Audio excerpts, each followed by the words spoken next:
Las sectas o prosperan. Entonces, en ese pequeño repaso que vamos a hacer de la vez pasada, ¿quién recuerda de pronto un punto clave? No importa si no es tan enorme. ¿Quién recuerda de pronto un puntico de esos que tocamos de por qué surgen las sectas? Voy a prender la cámara de una vez, a ver si me deja prender la cámara porque he estado como molestando. Bueno, sí se ve la cámara. Listo. Entonces, no sé si recuerdan por qué prosperan las sectas. A ver, ¿quién me ayuda? De los que estuvimos la semana pasada. Amor a la oscuridad. Bueno, muy bien. Ese es un punto importante. O sea, los hombres amaron más las tinieblas que la luz. Y el Señor dice, ¿por qué? Porque sus obras eran malas. O sea, el amor a la oscuridad hace que las sectas prosperen. Muy bien, ese es un punto. ¿Cuál más? El orgullo. El orgullo es otro punto. El orgullo puede hacer que una persona monte su propio grupo, su tolda aparte, como decimos nosotros, ¿cierto? Por creerse mejor que los demás. El orgullo espiritual también generó muchas facciones dentro de la iglesia. ¿Qué más?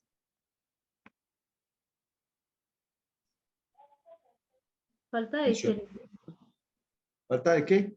De discernimiento, o sea, ante los falsos profetas, falsas personas. Bueno, ese se añade a ese punto, me parece muy importante, la falta de discernimiento, pero esa falta de discernimiento también vendría como resultado de algo que llamamos la falta de madurez espiritual. La inmadurez espiritual hace que las sectas prosperen. Y Pablo lo decía, ¿cierto? Pablo decía que los hermanos debían ser preparados y mencionó pues los dones que el Señor dio a la iglesia, apóstoles, profetas, evangelistas, pastores y maestros, pero estos no están aquí para ser las figuras principales. La función de estos 5 ministerios, que así es llamado por algunos, era simplemente dotar a los hermanos para que ellos capacitaran a los santos. Entonces, con una finalidad, para que no fueran como niños fluctuantes llevados por doquier viento de doctrina. O sea, Pablo está advirtiendo que si los hermanos no son fundamentados en la palabra, cualquier corriente los va a arrastrar. Y nosotros observamos, yo me acuerdo una vez que yo estaba en una comunidad cristiana de los hermanos libres, y resulta que unos hermanos que estaban allá adentro empezaron a hablar de unas cosas todas raras, y resulta que estaban siendo influenciados por un movimiento nuevo que estaba llegando, nuevo entre comillas, porque ningún movimiento es nuevo, tiene raíces muy antiguas, llamado, y no sé si creo que hasta el día de hoy está, Creciendo en Gracia. Y ese movimiento Creciendo en Gracia parecía ser muy atractivo y traía como revelaciones nuevas y muy atractivas para el pueblo de Dios. Pues varios de esos hermanos que supuestamente llevaban años en el Señor fueron arrastrados a ese movimiento y terminaron ahí. Me acuerdo mucho de uno que estaba recién convertido, uno que se llamaba Juan Flower, un amigo personal mío, de un amigo llamado Jaime y de otras personas que estuvieron ahí, que fueron arrastradas por esa corriente de Creciendo en Gracia. Bueno, entonces también la falta de madurez. Si un creyente no se prepara, será movido fácilmente. Y qué importante que haya hermanos con la disposición de formar a otros, de afianzarlos en la verdad de Dios. Bueno, muy bien. Y faltó otro que también lo mencionamos. Falta un elemento. ¿Quién recuerda? Falta uno. Ya vimos, amor a las tinieblas, falta de madurez espiritual, orgullo espiritual y falta otro. Que le dimos un nombre todo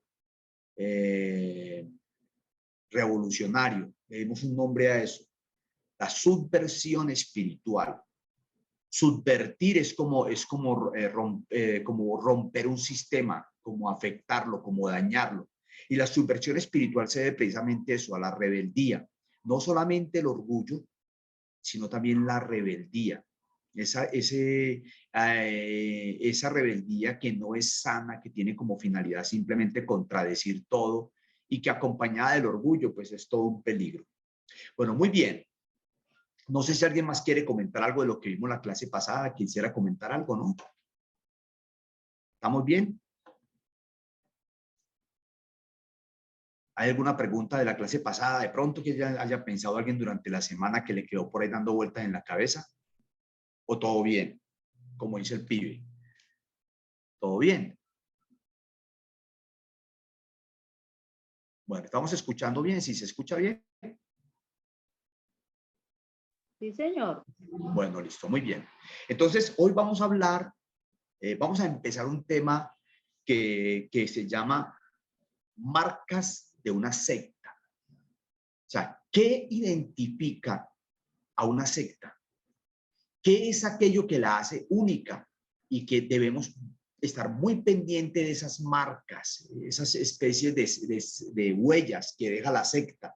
Entonces, yo tengo varias identificadas acá. Tengo exactamente por ahí unas 12 marcas. Hoy vamos a hablar de una de ellas y lo llamamos revelación extrabíblica.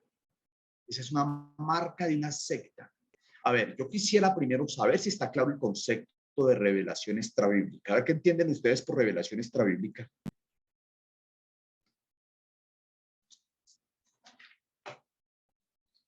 Revelación extrabíblica. ¿Qué les dice esa palabra? Bien, pueden abrir el micrófono y comentar. Buenos días, hermano. Buenos días. Yo entiendo por extrabíblica, una revelación extrabíblica es algo que una persona piensa que recibió de parte de Dios como algo particular sin que esté en la Biblia. Muy bien. Entiendo que realmente es así, porque la Biblia dice que ya todo está escrito, ya el Señor dijo todo. Bueno, se le escucha como un poquito pasito. No sé si de pronto hay algún problema con el micrófono o algo. Sandra. Sí, señor, un poquito, tengo un poquito de problema Bueno, con un el... poquito de eso, de como de interferencia. Entonces, mira lo interesante. Extrabíblica, dice Sandra, de pronto es una revelación supuestamente especial que alguien dice haber recibido de parte de Dios, pero que está fuera de las escrituras. O en otras palabras, no está respaldada por las escrituras. Estamos en una época muy difícil porque hay mucha revelación extrabíblica. Y la pregunta es, ¿qué significa exactamente esa revelación extrabíblica? ¿Y qué impacto tiene y por qué decimos que es una marca de una secta? Entonces, aquí les voy a mostrar algunas imágenes, no sé si ustedes van a alcanzar a ver, pero les voy a mostrar acá, no sé qué están, ¿quién alcanza a leer el título que tengo ahí en el libro? El libro del Mormón. Eso. Ayer me fui para la iglesia mormona y le pedí el favor a alguien que me regalara su libro, que lo quería mirar, ¿cierto? Y me lo regalaron muy gentilmente. El libro del Mormón, pero ustedes observen una frase que aparece en la parte de abajo. A ver si alcanzan a leer lo que dice en la parte de abajo.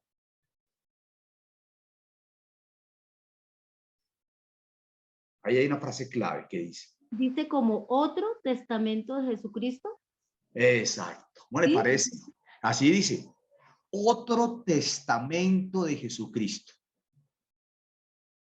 Y aquí, sobre este libro del Mormón, es el libro base de la iglesia mormona, ¿sí? Si usted abre la página del libro y lo lee, usted va a encontrar el testimonio de su fundador, que es el profeta José Smith. Mire, el profeta. ¿Y por qué profeta? Porque él recibió una revelación. Si le preguntamos a los fundadores del mormonismo, van a decir que no es extrabíblica. Oh, él habló dentro de la palabra de Dios. Entonces, en el año 1823, él supuestamente recibió, hay un micrófono que está abierto de pronto que genera interferencia, yo le agradezco. En el año 1823, el 21 de septiembre, él recibió esta revelación del libro del Mormón a través de un ángel llamado Moroni. Este ángel le entregó unas tablas y junto con esas tablas le entregó dos elementos que están en el Antiguo Testamento, el Urim y el Tumim, para que él pudiera interpretar ese supuesto Nuevo Testamento de Jesucristo. Y todo este libro es el comentario acerca de esa experiencia. En especial voy a mostrar una imagen para que ustedes vean acá de pronto si la alcanzan a percibir esta. No sé si ven esta imagen de acá, esta imagen que está acá en la parte de acá, la de abajo, esta de abajo. Ellos dicen que Jesucristo estuvo en América, específicamente en los Estados Unidos. Y entonces aquí observan en esta fotografía, que es muy común en sus templos, mostrar, por ejemplo, cómo él tuvo contacto con las comunidades nativas y les trajo el verdadero evangelio. Muy bien. Cuando usted empieza a leer el libro del Mormón, usted encuentra, por ejemplo, que ellos dicen en su libro que este libro representa la verdadera plenitud del evangelio. En otras palabras, que el evangelio se quedó corto, como lo tenemos en el Nuevo Testamento, y que fue necesario que llegara otro Nuevo Testamento. A esto es lo que yo me refiero con revelación extrabíblica. No está en las Escrituras. Supuestamente se basa en las Escrituras, porque incluso cuando usted lee el libro del Mormón, el lenguaje parece muy bíblico. Incluso cita extensos textos del Antiguo Testamento. Entonces, ahí viene la pregunta. ¿Qué es entonces revelación extrabíblica? Porque uno podría pensar, bueno, listo, aquí tenemos el libro del Mormón sobre el cual se fundó la iglesia mormona, ¿sí? La fundó José Smith, ¿sí? Y entonces, ¿qué es una revelación extrabíblica? Bueno, muy bien. Este es un primer ejemplo que les voy a dar. El segundo ejemplo es este otro libro. ¿Quién alcanza a leer ahí qué dice en el libro? Voy a tratar de ponerlo acá lo más cerquita posible. ¿Qué dice ahí? ¿Alguien alcanza a leer? El conflicto de los siglos. Y la autora. No, no, no alcanzo. Acá, ¿se alcanza a leer la autora ahí? Elena G. de ¿qué? Del De White. De White. Bueno, este es un texto base de la Iglesia Adventista del Séptimo Día. Este texto es importante para ellos porque habla prácticamente de la persona más importante de la Iglesia Adventista, que es la profeta Elena de White. Y es sobre la base de sus escritos, porque como es considerada una profeta, entonces lo que ella dice, pareciera que ellos no lo dijeran, pero es cierto, se constituye en un elemento que va a estar por encima de las mismas escrituras, porque el Señor le reveló algunos acontecimientos importantes, y especialmente a un hermano de apellido Miller, a quien le fueron dadas supuestamente unas profecías. Él fue un hombre muy estudioso del Antiguo Testamento, especialmente en el libro de Daniel y en el libro de Apocalipsis. Se generaron una cantidad de teorías sobre este concepto, acerca de la venida del Señor e interpretaciones acerca de este tema. Y se constituyó un grupo aparte con sus propias características, llamados los adventistas del séptimo día. Aquí está ese libro, se llama El conflicto de los siglos. Por eso es un segundo ejemplo. Un tercer ejemplo es este libro. ¿No se alcanzan a leer algo ahí del título del libro? ¿Alguien alcanza a leer algo?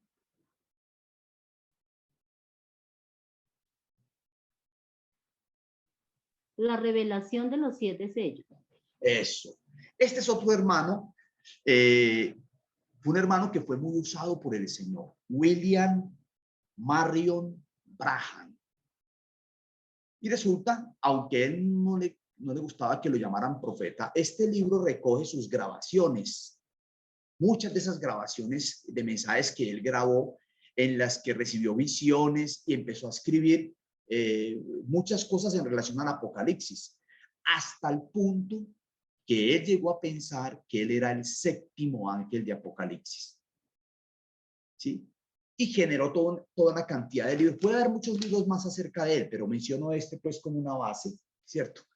El hermano Gino Gianfrancesco, en uno de sus libros que se llama Encarando aspectos brahamitas, cuenta la historia de este grupo cómo se fue desviando y cómo fue girando alrededor de ciertas personas. Actualmente hay uno que es muy reconocido que se llama William Soto Santiago, que tiene que ver con el movimiento de los brahamitas o William Marion.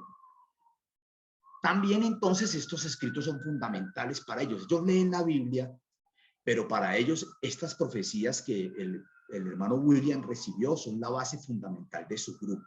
Muy bien. Entonces, ¿qué les quiero decir con esto? ¿O qué conclusión podemos sacar con esto? Podemos sacar una conclusión de que una información que está fuera de las escrituras y que empieza a ocupar el lugar de las escrituras, realmente empieza a marcar el distintivo de una secta. No sé si tienen preguntas hasta ahí en este momento. ¿Alguna pregunta en especial?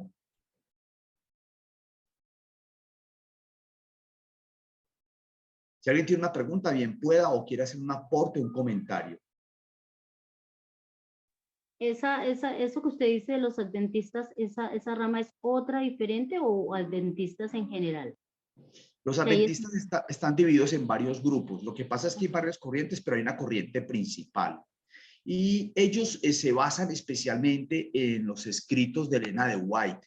Pero ellos también, lo que pasa es que si yo no me quiero detener a estudiar grupo por grupo, porque implicaría, de pronto lo vamos a hacer más adelante, de pronto podemos tomar la decisión de aplicar estas 12 marcas y aplicárselas a un grupo en especial. Lo que les quiero decir, hermanos, es que, bueno, miren lo interesante.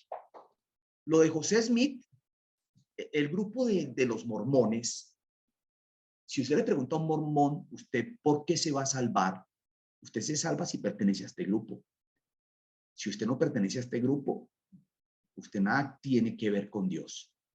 O sea, ellos van generando un elemento de exclusión, ¿sí? A través de su revelación extrabíblica. Ellos son el reino de Dios. Ellos son lo que Dios quiere hacer. Pero lo mismo, si tú hablas con los adventistas del séptimo día y usted no guarda el sábado, por eso se llaman adventistas del séptimo, adventistas por lo que tiene que ver con el tema del advenimiento o la venida del Señor. Y del séptimo día, por lo que uno de los distintivos claves de ellos es guardar el sábado. ¿Sí? Entonces, este movimiento también declara que ellos son la verdadera iglesia del Señor. Y pues no tengo acá otro grupo que es muy fuerte, que son los testigos de Jehová. Y si ustedes saben, ellos tienen su propia Biblia. La traducción del Nuevo Mundo se llama, de los testigos de Jehová. Y esa traducción del Nuevo Mundo, supuestamente, es la mejor traducción que se ha hecho del griego. ¿Sí? Los testigos de Jehová recibieron fuerte influencia. Hay un micrófono abierto por ahí de pronto para que me colabore. Recibieron gran influencia, especialmente de dos personas. El juez del juez de Russell y del juez Rutherford. Y esos dos hombres se encargaron de estructurar este movimiento. Pero como le digo, si entramos, hay un micrófono abierto para que me colabore alguien que tiene un micrófono abierto ahí, por favor, ya mirar quién tiene el micrófono abierto para que me colabore. Bueno, ya quedó cerrado. Bueno, entonces ahí tenemos pues, hermanos, la primera marca de una secta. Revelación extrabíblica. Cuando decimos extrabíblica es fuera de las escrituras. Pero aquí quiero hacer una advertencia. ¿Necesariamente es extrabíblica? ¿O puede ser información que está en las escrituras y que está siendo mal interpretada? ¿Qué piensan ustedes de esa pregunta que me estoy haciendo? Necesariamente hay, por ejemplo, ¿por qué lo llamamos extrabíblica? Porque pues el libro del Mormón no se menciona en ninguna parte de las escrituras, está fuera de las escrituras. Así suene con un lenguaje muy bíblico cuando usted lo empiece a leer, ¿cierto? Incluso voy a atreverme a leer un pedacito del libro del Mormón para que ustedes vean el lenguaje en que está escrito. Óyeme, Jacob, y tú, Israel, a quien llamé. Pues yo mismo soy, yo el primero, yo el postrero también. Mi mano fundó también la tierra y mi diestra extendió los cielos. Yo los llamo y se presentan juntamente. Juntaos todos vosotros y oíd. ¿Quién entre ellos les ha anunciado estas cosas? Les hago una pregunta. ¿Les suena un lenguaje muy parecido a las Escrituras o no? ¿Cómo les suena? Sí, suena parecido. Sí, Suena señor. parecido. Suena como muy parecido. Voy a leer otro pedacito en otra parte. Dice, a Morón sucede a Malaquiat como rey de los lamanitas. Y sucedió que en el año 26 del gobierno de los jueces sobre el pueblo de Nefi, he aquí cuando despertaron los lamanitas en la primera mañana del primer mes, he aquí descubrieron que Malacai yacía muerto en su propia tienda y vieron también que Teacún estaba listo para combatirlos ese día. O sea, que usted empieza a leer y usted dice, oye, pero tiene como un toque como muy bíblico. Pero vamos a pensar, y supuestamente lo trajo un ángel. Les voy a mostrar la foto porque aquí en el mismo libro de Mormón aparece supuestamente el ángel que trajo la revelación. Aquí hay una foto, aquí lo pueden ver. Esta es la foto que aparece en el libro del Mormón, con la foto del ángel Moroni, que supuestamente fue el que le entregó las tablas a José Smith para que él tradujera el libro en el año 1823. Pero entonces vamos a pensar en un texto que está en las escrituras del apóstol Pablo. Vengan un minutico, yo traigo mi Biblia.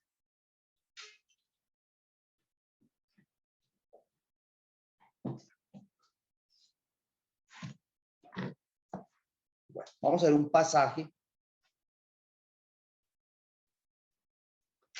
Creo que está en Gálatas. Vamos a mirarlo en el libro de Gálatas. Y lo vamos a leer. Alguno de ustedes que me colabore con la lectura de ese texto, por favor. Creo que es Gálatas. Sí, Gálatas capítulo 1. Alguien que lea del versículo 6 hasta el versículo 10, por favor. Gálatas 1, 6 al 10. ¿Qué dice el apóstol Pablo? Bien pueda. Quedo escuchando acá la lectura.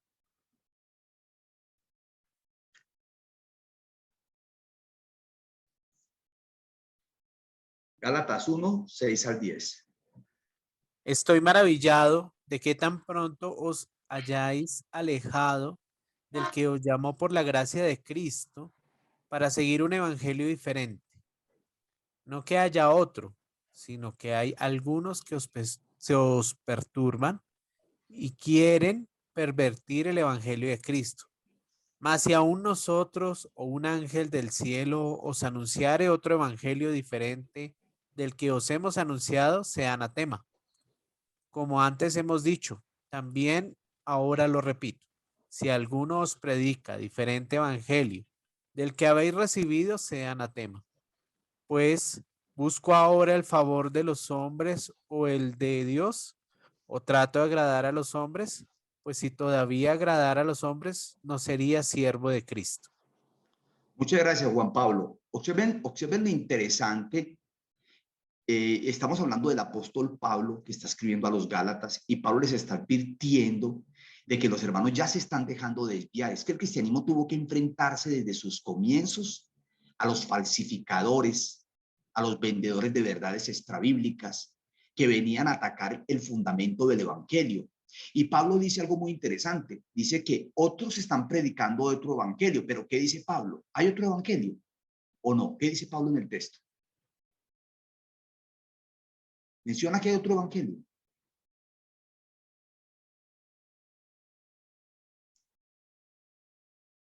Cuando Pablo dice en el versículo, no es que haya otro evangelio, versículo 2, lo estoy leyendo en Nueva Versión Internacional, sino que ciertos individuos están sembrando confusión entre ustedes y quieren tergiversar el evangelio de Cristo. Ustedes han visto lo que dice aquí y Pablo dice, ojo hermanos, pero aún si alguno de nosotros o quién más, ¿qué más dice Pablo ahí? Si alguno de nosotros o quién más en el texto. Si alguno de nosotros o, ¿quién mira el texto, por favor? Gálatas 1, el verso 8. Ángeles, dice ahí. Ángeles. Ya sea o incluso un ángel del cielo.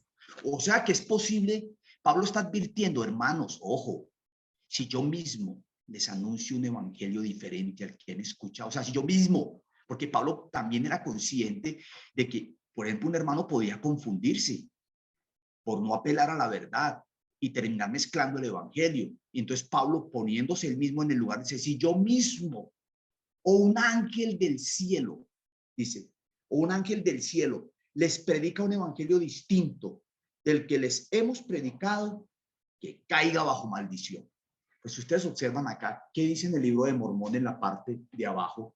En la parte, no en el título del libro de Mormón, sino en el titulito de la parte de abajo. ¿Otro qué? Otro testamento. Entonces, ¿qué nos quiere decir con esa palabra? ¿Qué nos quiere decir con esa palabra? Si nos dice otro testamento, ¿qué nos quiere decir? Que es Otro anatema, testamento. ¿no? ¿Cómo? Que ya es anatema, ya son cosas falsas. Sí, y no solamente nos está diciendo que este es otro testamento de Jesucristo. O sea, que el que ya tenemos, que es el Nuevo Testamento, necesita una añadidura más, que es esta. Jesucristo en América, que contiene el libro del Mormón. Y mire que el mismo apóstol Pablo, uno podría pensar, bueno, ¿fue cierto lo de José Smith en relación de haber visto un ángel? Y que un ángel le reveló dónde se encontraban esas tablas en un monte especial. Es posible que se le haya aparecido un ángel. Algunos escritores dicen que el libro del Mormón es la réplica de un libro que se había escrito como una novela en los Estados Unidos por un señor de apellido Spaulding, ¿sí? Y que de ahí fue tomado, ¿sí? Pero el mismo apóstol Pablo nos dice, hermanos, tengan claro que si yo les hablo otro evangelio del que les he anunciado, o si un ángel del Señor también lo hace, sea anatema, o sea, esté bajo maldición. O sea, qué importante tener en cuenta esta expresión del apóstol Pablo, dándonos a entender de que el evangelio está contenido en las escrituras. Y ese es ese evangelio el que tenemos que conocer. Si uno no conoce bien el evangelio, lo que la palabra de Dios dice, fácilmente puede caer en el error. Bueno, preguntas hasta ahí, por favor. ¿Preguntas? ¿Hay alguna pregunta?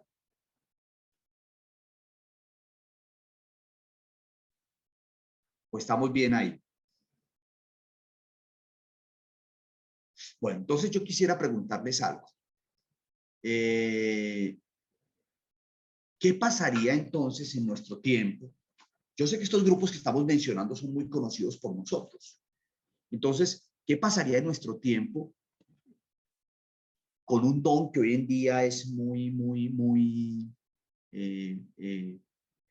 estimulado dentro de las iglesias? Y la Escritura mismo dice que no lo prohibamos, que es la profecía.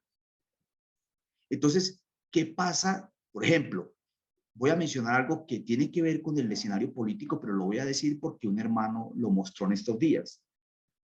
Había un hermano cristiano que estaba postulado para la presidencia de la República en Colombia. Creo que es de apellido Milton, John Milton, creo que es. Y resulta que un hermano en una comunidad cristiana dio una profecía en relación con él. Y la profecía decía que él iba a ser el próximo presidente de Colombia. Y menciona todo un lenguaje bíblico y hace toda una declaración de que él sería el nuevo presidente de Colombia. Pregunta, acaban de pasar las elecciones. ¿Y qué pasó con John Milton? ¿Les pasó? Perdió, no se quedó, no pasó. Entonces la pregunta es, ¿qué podemos pensar de ese hermano supuestamente profeta que le profetizó al hermano que él sería el nuevo presidente de Colombia? Pues que es un profeta como en su propia carne, no es un profeta que va por el espíritu, sino que habló su propio yo, su propia carne. Entonces, hermanos, es aquí donde tenemos que pensar qué es realmente la profecía. ¿Es la profecía un elemento simplemente predictivo? ¿Es la profecía algo que apunta exclusivamente a cosas futuras? ¿Realmente los profetas hablaban siempre hacia el futuro? Y encontramos, por ejemplo, textos como estos. Voy a citar un texto, creo que es en 1 Corintios 14, donde el apóstol Pablo dice que el que profetiza lo hace para 3 cosas. ¿Quién recuerda para qué 3 cosas es que profetiza una persona? ¿Quién recuerda? Eso está en, creo que 1 Corintios 14, si no estoy mal. Voy a buscar acá.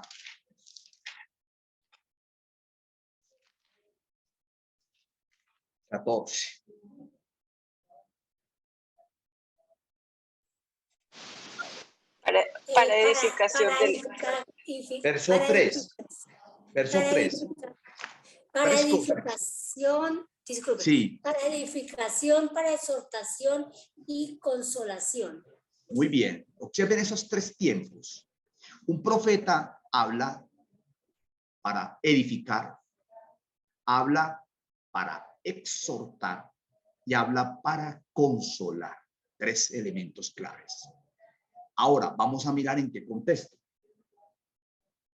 Cuando a usted lo exhortan, es porque le están advirtiendo de algo que usted podría llegar a hacer.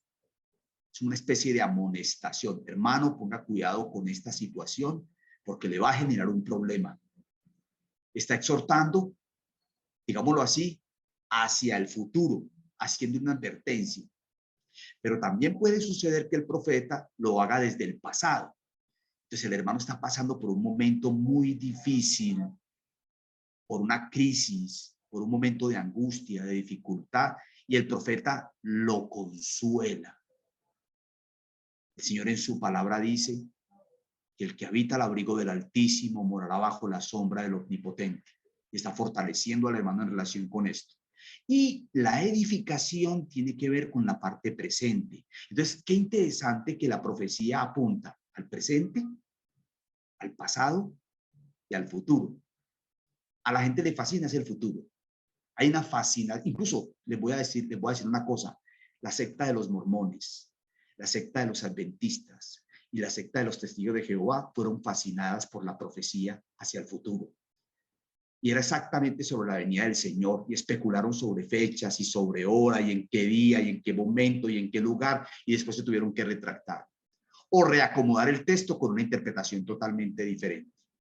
Pretender que la profecía es un asunto simplemente de asuntos futuros es un error. Es un error gravísimo que se comete hoy en día. La profecía, incluso la profecía tiene que ver, el apóstol Pedro en uno de sus textos dice, había entre el pueblo falsos profetas, como habrá entre vosotros falsos maestros. Los profetas no hablaban fuera de la base de las escrituras. La gente que cree que un profeta era el que traía revelaciones especiales fuera del contexto de las escrituras está equivocado. El que hable conforme a las palabras de Dios. Un profeta guiado verdaderamente por el Espíritu Santo iba realmente a las escrituras. Ahora, entonces, ¿qué queremos decir con este tema de la revelación extrabíblica? ¿Un hermano puede traer luz sobre un tema? Sí, les voy a dar un ejemplo de eso. Pero un momentico, voy a traer otro libro que tengo aquí a la mano. Un momentico.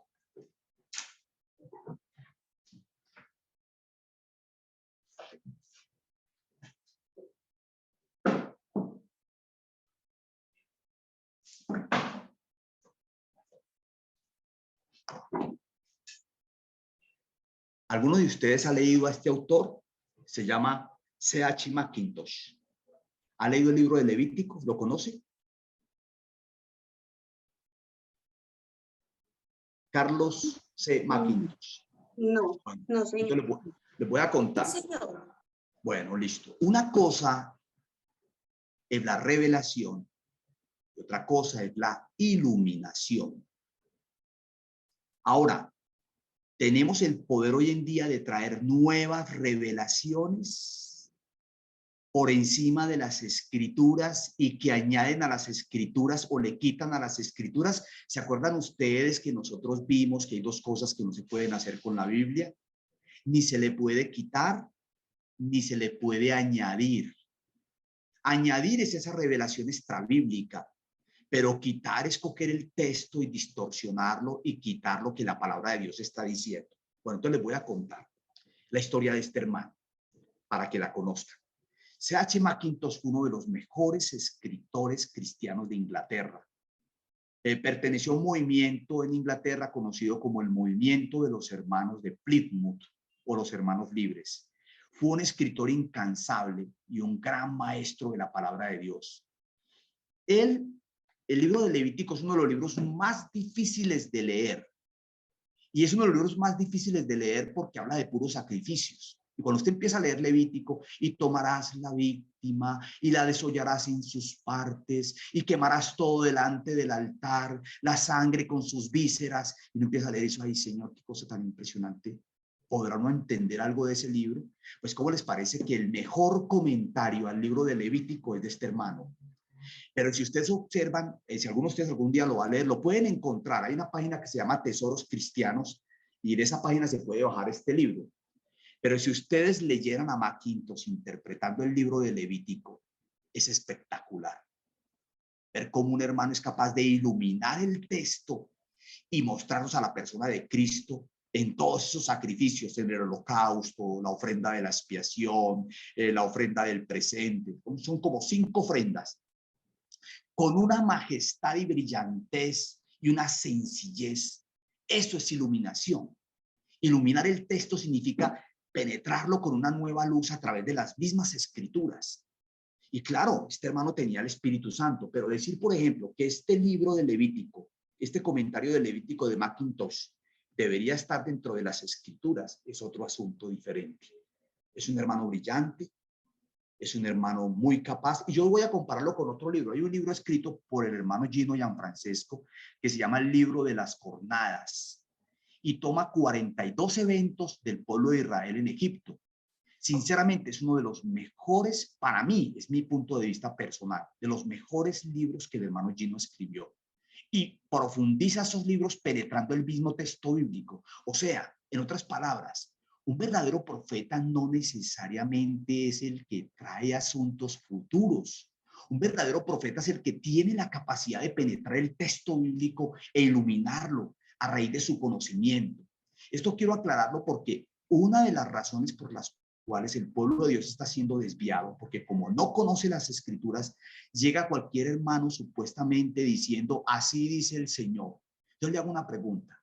Si un hermano hoy en día sale diciendo, así dice el Señor, entonces la pregunta mía que yo me hago es, ¿deberíamos incluir las palabras de él en las escrituras? Porque está hablando en nombre de Dios.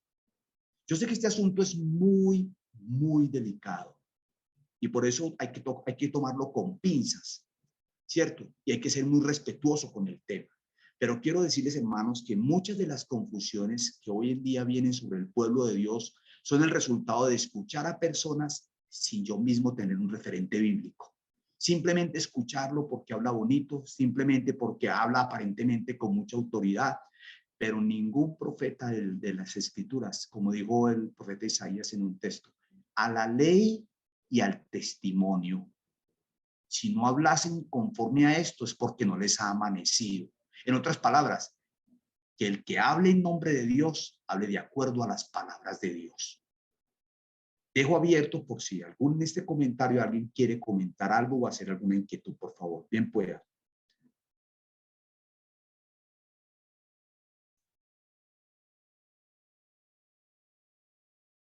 ¿Hay alguna pregunta, por favor? Con toda confianza. Recuerden que yo no estoy acá para sentar la última palabra. Estoy acá como una persona que procura compartir un tema, pero ser muy abierto con los hermanos y si tienen alguna inquietud me la pueden hacer. ¿Qué tan peligroso puede ser seguir a un hermano que supuestamente habla en nombre de Dios? Pues hermanos, se los voy a decir. Voy a contar un relato. En Estados Unidos, no recuerdo exactamente en qué año, no sé, creo que fue en el año, bueno, no, ¿para qué voy a decir el año? Porque no recuerdo con exactitud el año. Un hombre llamado Jim Jones formó un grupo alrededor de él. Y este grupo fue conducido por él y llevado a un sitio llamado Guyana, cerca por los lados de Venezuela, creo que es por ese litoral de allá. Y en Guyana les hizo cometer un suicidio colectivo. Esa fue la famosa masacre de Guyana. murieron más de 900 personas. Él les hizo ingerir a los niños, y a los padres le daban a los niños cianuro, y los que no pudieron terminar la acción de tomar cianuro, les fue disparado por parte de sus guardaespaldas. Solamente creo que se salvaron 3 personas que fueron a los Estados Unidos y dieron información acerca de lo que estaba pasando. Las sectas tienen un peligro impresionante. Y pienso que una de las razones es por eso, por esa información extrabíblica aparentemente tan fascinante. Hay gente que no le gusta, como decía un escritor cristiano, si algo es nuevo, no es cierto. Y si es cierto, no es nuevo. Cuando el apóstol Juan habla de que les da un nuevo mandamiento a los hermanos, les dice que realmente no les está dando un mandamiento nuevo. Les está dando el mandamiento que siempre han escuchado. Entonces, primer elemento o marca de una secta, entonces lo dejamos claro acá. Primero, revelación fuera de las escrituras. Bueno, quisiera saber si alguien quiere, Yanis, ahí está, quien pueda. Profe, una pregunta con respecto a eso que está diciendo. Sí. ¿Cuál es su opinión sobre el logos y el rema? Bueno, entonces aquí este tema sí que es un tema complicado. Bueno, voy a ser muy respetuoso del tema porque yo lo he escuchado en varios autores. Por ejemplo, uno de ellos es Wasman Nee, que habla del tema del logos y el rema. Entonces, para algunos el logos es la palabra escrita y el rema es la palabra especial de Dios que viene en ese momento. Pero ¿cómo le parece que si usted habla con un experto en griego y en hebreo, le va a decir, especialmente en griego, le va a decir que la palabra es usada de manera indistintiva, como logo o como rema? Entonces quiere decir que el Señor no me puede hablar de una manera particular. Quiere decir que no me puede dar la impresión sobre un tema. Por ejemplo, en estos días escuché a un hermano, el hermano Francisco, contándonos su testimonio. Y él era un hombre que no quería buscar de Dios para nada. Y él nos contó cómo él en cierta ocasión, él dijo, no, yo no quiero saber de nada ni de nadie y menos de Dios. Y él dice que estaba en la casa de un familiar y se fue a recostar en su cama y escuchó una voz en su mente que le dijo, hoy estarás alabándome y adorándome. A todos nos ha hablado Dios de manera literal, así como el hermano Francisco. No, yo personalmente nunca he tenido esa impresión de una voz que me ha hablado directamente, ¿cierto? El hermano Francisco dice que él salió de ahí y llegó a una iglesia cristiana y la manera como el Señor obró en su vida. Algún día de pronto él nos podría contar esa experiencia. Recuerdo otro caso de un amigo mío, este es muy personal. Un amigo mío que fue un líder comunitario de mi barrio, Marino Duque, que falleció hace poco. Y Marino era abogado y después Marino se dedicó a la brujería y incursionó en cualquier cantidad de cosas, pero ahorita que el Señor lo alcanzó. Y él estaba en Armenia, Quindío, porque este caso lo conozco personalmente porque fue él quien me lo relató.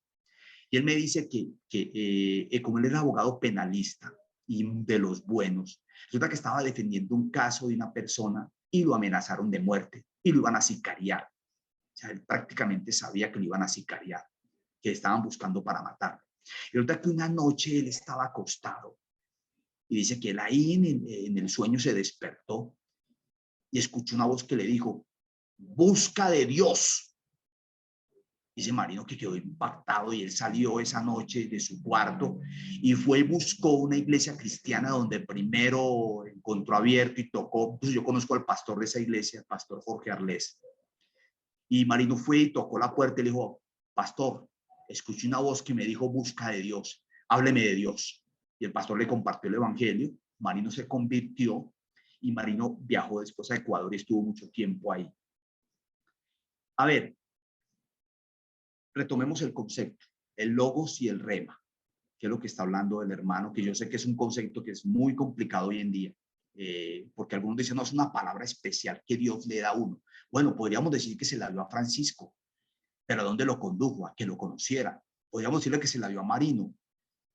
Y si no nos la da a todos, ¿qué significa? Si yo nunca he escuchado la voz de Dios de manera audible, significa que no he creído en Él. Hago esta pregunta pues a todos los hermanos que están acá con el debido respeto, ¿cierto?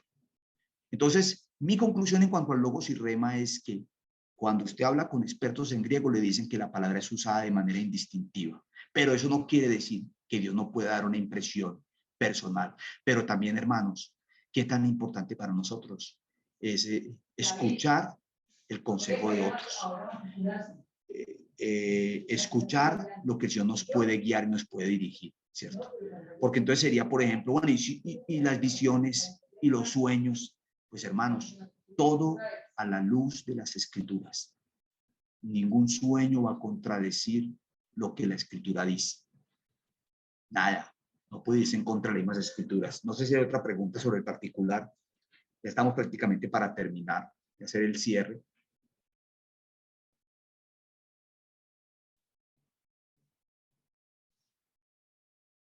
No sé si hay alguna pregunta o alguien que quiera hacer un aporte o comentar algo.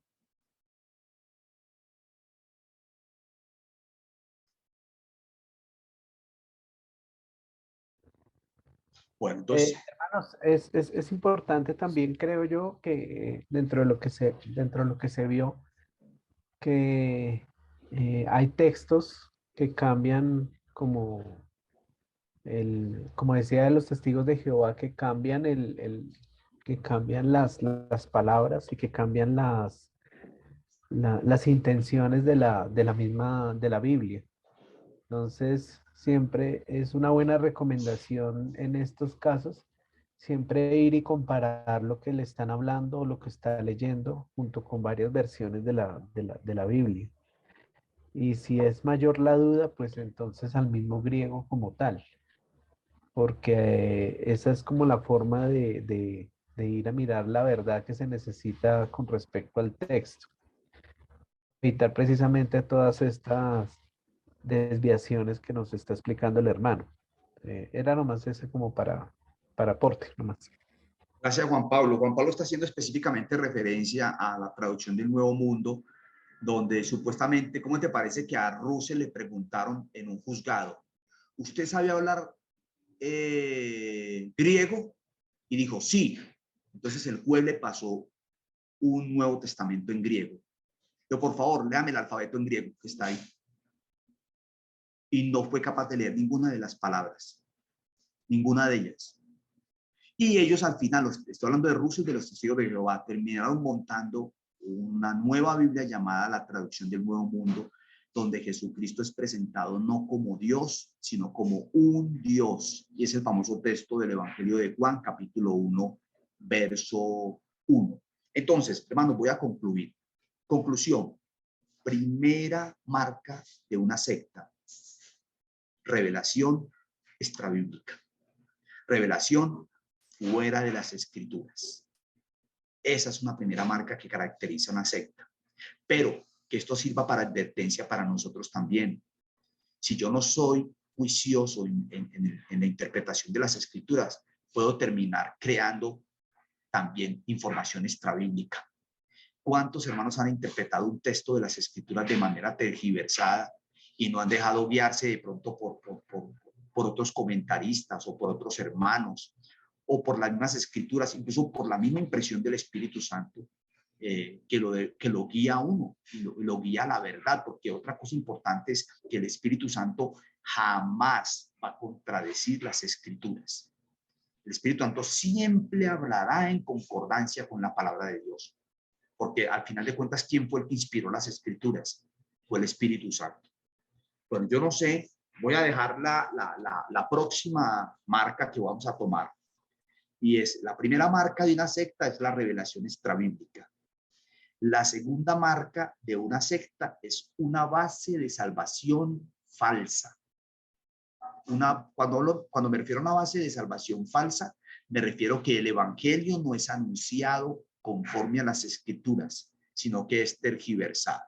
Esa sería la segunda marca de una secta. Bueno, no sé si hay alguna pregunta, algún comentario. quisiera como preguntar, ¿qué aprendimos hoy? Esa es la pregunta que siempre hago al final. ¿Qué aprendieron hoy, hermanos? A ver, ¿con qué se van de la reunión hoy? Bien pueda.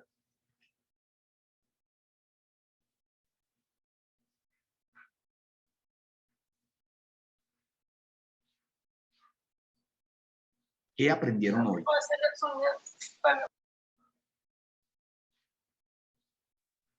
Pues yo pienso Sí. que la necesidad que tenemos de leer y meditar la Biblia todos los días, ¿no? Para no caer pues en ese tipo de... Porque creo que mucha gente también no está leyendo la Biblia diariamente, como si no fuera necesario. O lo otro también es leer por leer, o sea, sin preguntar a Dios sobre, está diciendo.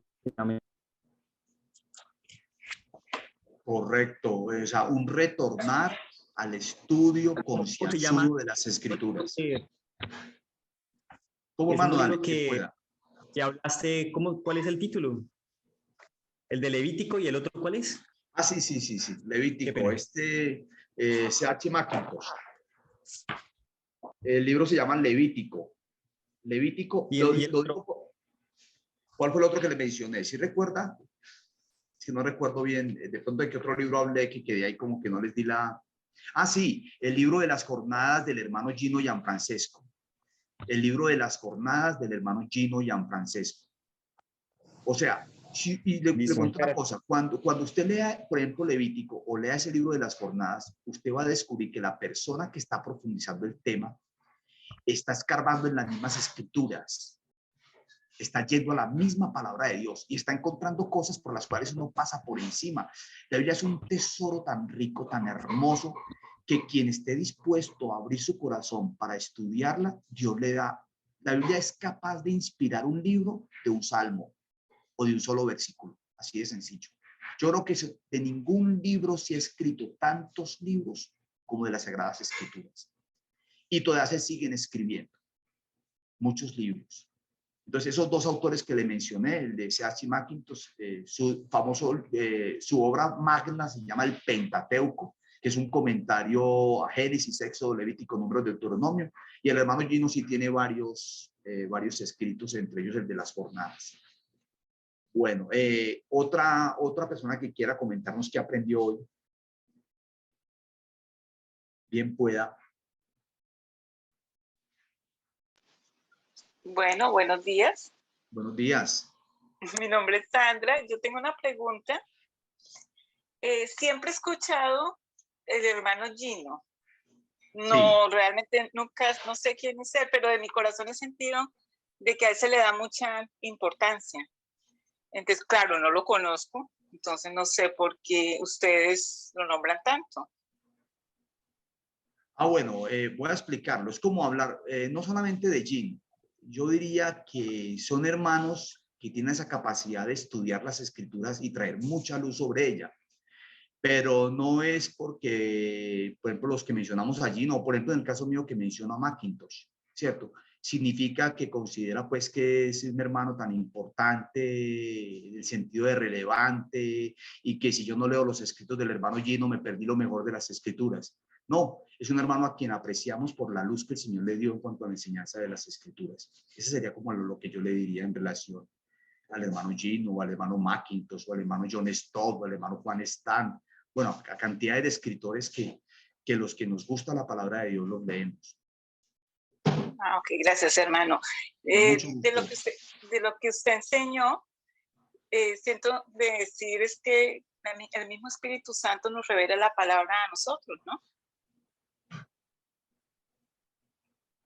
Y correcto. El Señor, pues, si tenemos al Espíritu Santo, que es el que nos guía a toda verdad, y tenemos la palabra, y la estudiamos, pues el Señor nos va a mostrar cuando venga ese momento de que nos vengan a predicar otro evangelio, ¿no?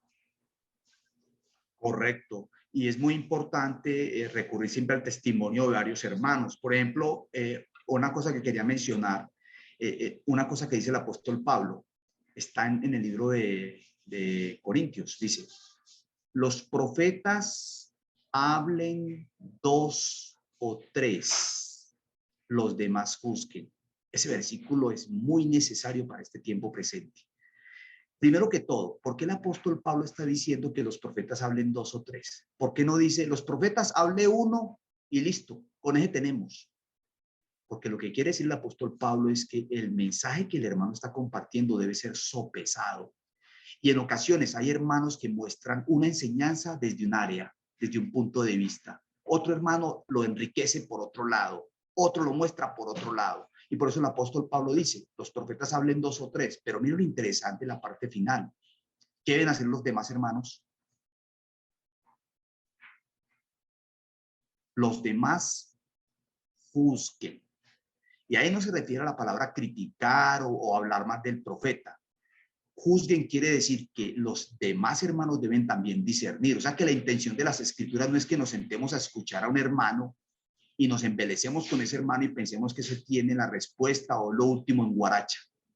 Lo que la escritura nos quiere decir es lo siguiente, hermanos, escuchen a otros hermanos. Los profetas deben hablar 2 o 3 y los demás deben juzgar lo que ese profeta o esos profetas dijeron. Y la pregunta es, ¿juzgarlo cómo? Juzgarlo a la luz de la revelación de Dios, o sea, a la luz de las escrituras.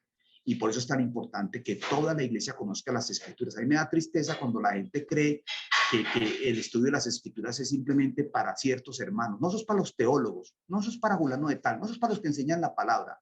Es responsabilidad de cada creyente conocer las escrituras. Total, ese es el libro que el Señor nos dejó. Bueno, no sé de pronto otra inquietud o otra apreciación en relación con lo que aprendieron hoy.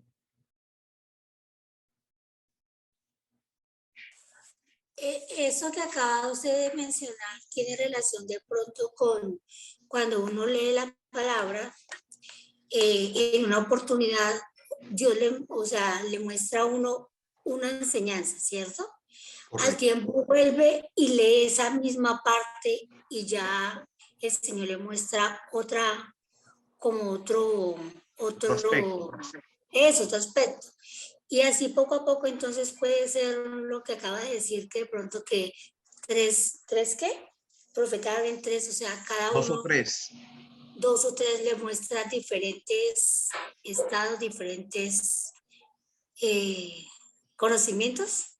Correcto, correcto. O sea, no es que se contradiga. Por ejemplo, hay hermanos que muestran un aspecto de la verdad y después llega otro hermano y muestra otro aspecto de la verdad. Y lo que está haciendo los hermanos, esos 2 hermanos, es equilibrando la verdad. Porque a veces yo puedo mencionar un solo aspecto y quedar los hermanos incompletos, ¿cierto? Entonces, yo hablé de un tema, por ejemplo, yo hablé de la soberanía de Dios. Dios es soberano, Dios tiene el control, Dios decide lo que quiere hacer.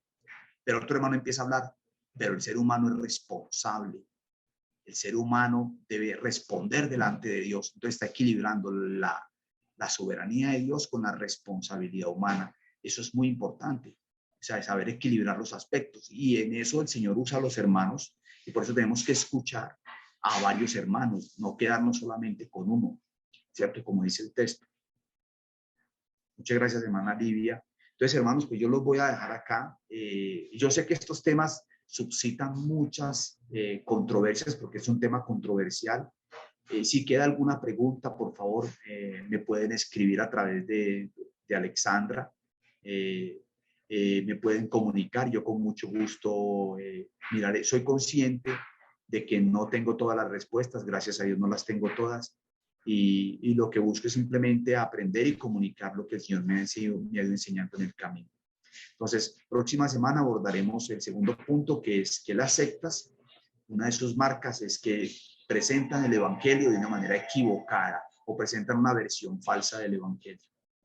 Entonces, muchas gracias y que tengan un feliz día.